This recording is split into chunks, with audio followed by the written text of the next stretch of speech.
It is go time then.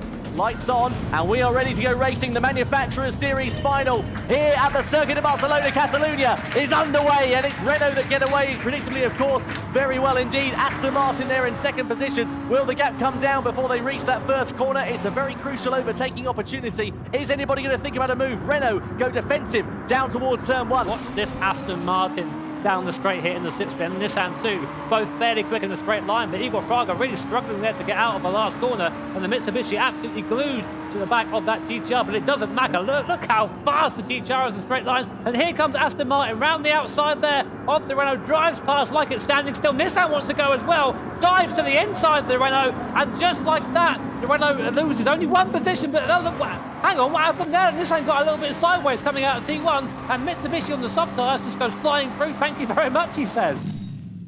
Look at the lead nearly about to change because Mitsubishi are in the slipstream. They're trying to get ahead of Aston Martin. We ride on board with Mitsubishi. They're going to go down the inside of the first corner. So much later on the brakes, those racing soft tyres. And look at Toyota trying to get ahead of Renault now. Wow, that's close. Brilliant move there from Yamanaka-san. Elbows out from him. No holes barred at all. And he's into the podium positions at the moment on lap 3. Still side by side they come. Renault on the inside, Nissan on the outside. Oh, and Yamanaka-san, sorry, not Yamanaka, the Porsche rather, I should say, goes into the back of the Nissan through the left-handers of turn 7 and turn 8. Nissan down the inside of Renault, up into 4th place once again, and Nissan. Oh, and Renault are out wide. Here come Porsche. They're going to take advantage down towards turn 10. Look at Corvette involved there as well. 3 wide down to the corner. Corvette on the outside. Porsche get absolutely kept. Wow, absolutely. Oh no, they slide, there's contact. They're into the side of the Renault. Renault on the inside. Nissan on the inside of Corvette. Corvette are hung out to dry. This is an absolutely brilliant race. Oh!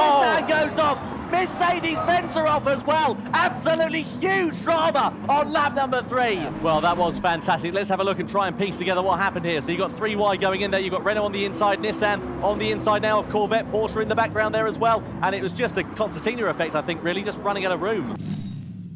Right now, our live point rankings on the right on your screen. If the race finished now, Aston Martin would be our champions of this event, with Nissan, of course, our leaders going in, would be down in third, with Mitsubishi going from 6 points to 30. Renault, the first drivers into the pits, they will be changing their driver. Of course, it was David Galinsky who started, and Fabian Dudalek will be the new driver behind the wheel of that machine. So I think what's happening here is the other teams have seen just how well the soft tyre is doing and how competitive it's staying even after 5 laps of this race. So they're coming in, getting rid of those hard tyres and going on to a softer compound. You have to remember the harder tyre is the slowest tyre of the lot, so the least time you can spend on that tyre, the better. It might seem counterintuitive, but you might want to even try and make the soft go longer than the hard tyre.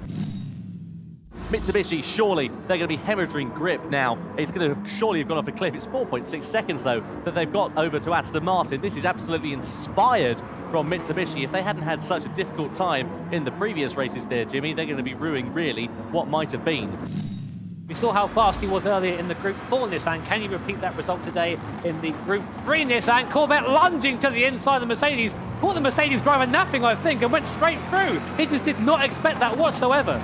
Yeah, absolutely right. Brilliant, brilliant stuff. Oh, and look at that as well, because showing a wheel, Mercedes on the inside of Nissan. Bit of contact between them as they come through the right-hander on this final sector of the lap. In come our leaders, Mitsubishi. So, one last driver swap for the current leaders. Going onto the hard compounded tyre. It's the slowest compounded tyre, and we have quite a few laps left, so this is far from a done deal.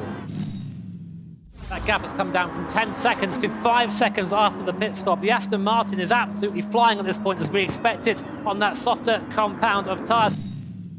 This is going to be crucial time, Jimmy. This is surely going to be the race-winning overtake for Aston Martin. Watch the Aston Martin in the straight line there. It's fast in the straight line anyway. Now it's got the slipstream. Mitsubishi goes defensive, but it's not far enough over Aston Martin. You cannot defend that sort of straight line speed. Through goes the Aston Martin there, up into the lead of the race. And right now, if it ended as is, Aston Martin would be your champions of the World Tour Paris. Oh, brilliant, brilliant stuff from Porsche here. Great driving as they come down through this third sector, through into the right. They're going to flick it left and flick it right for the penultimate time. And over the timing line there will come, and surely this is where we'll see the Porsche getting good traction. You can see the Mitsubishi struggling with its tyres. Harder compounds, no grip at all compared to the soft compound Porsche. Out of the final corner we go, over the line, Mitsubishi go defensive, but surely it's going to be all in vain as we come down the start-finish straight before the penultimate time of asking. Side by side we go, and Porsche move up into second position at the very end on the final lap of this race. Aston Martin, nobody thought these guys would be coming away with the victory, but they come round the last corner right now, drive to the line, and Aston Martin are your champions here at Paris. What an absolutely fantastic result for them. Porsche will come home in second with Mitsubishi third, but Aston Martin, the true underdog story. You couldn't ask for a better story as a commentator, Tom.